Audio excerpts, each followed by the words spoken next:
எங்கள் வீட்டு மாடி தோட்டத்தில் இன்றைக்கி செம்மையாக தக்காளி பழுத்திருந்துச்சு. எவ்வளோ தக்காளின்னு பாருங்களேன். செடியெல்லாம் வதங்கிருச்சு. வதங்கினா இனிமேல் காய்க்காது போல் அப்படின்னு நினச்சிட்டு இருந்தோம். கடைசியாக பார்த்தீங்கன்னா எவ்வளோ பழம், எங்களால் நம்பவே முடியல. ஒரு செடியெல்லாம் சாஞ்சு கீழே ஒடிஞ்சு கிடந்துச்சு.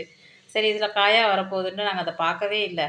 இன்றைக்கி பார்த்தோன்னா அதில் அவ்வளோ பழம், எப்படி ஒரு ஒரு 1லேருந்து ஒரு 1½ கிலோவுக்கு மேலேயே தான் இருக்கும். நாட்டு தக்காளி பழங்க இது. இது வந்து வயக்காட்டுகளில் தான் நம்ம வந்து பறிப்போம். இங்கெல்லாம் வந்து இந்த ஆப்பிள் தக்காளி அது வந்து புளிப்பு இருக்காது. தோலெல்லாம் அப்படியே மெல்லிக்காவும், புளிப்பு இருக்காது. இது வந்து புளிப்புத்தன்மை அதிகமாக இருக்கும். 2 போட்டால் கூட புளிப்பு அதிகமாக இருக்கும். இதில் புளிக்குழம்பு, அப்புறம் தக்காளி கடைசல் இதெல்லாம் பண்ணிங்கன்னா டேஸ்ட் ரொம்பவே நல்லாயிருக்கும்.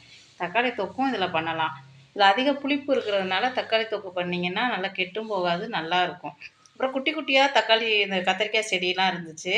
தக்காளிய பறிச்சுட்டு அந்த கத்திரிக்காய் செடியில பார்த்தீங்கன்னா, நல்லா ஒவ்வொரு கத்திரிக்காய் கிடச்சிச்சு. சூப்பரா இருந்துச்சு. அப்புறம் ஒரு 4, 5 கொத்தவரங்காய். எங்க வீட்டு மாடி தோட்டத்தில இன்னைக்கு இவ்வளோ காய்கறிகள் நாங்க பறிச்சிருக்கோம். இது ரொம்ப நாளைக்கு அப்புறம் இன்னைக்கு தக்காளி நெறையா கிடச்சிச்சு. ரொம்ப சந்தோஷமா இருந்துச்சு. சூப்பரா இன்னைக்கு தக்காளி பழம் பறிச்சாச்சு. இன்னைக்கு கடைஞ்சிட வேண்டியது தான்.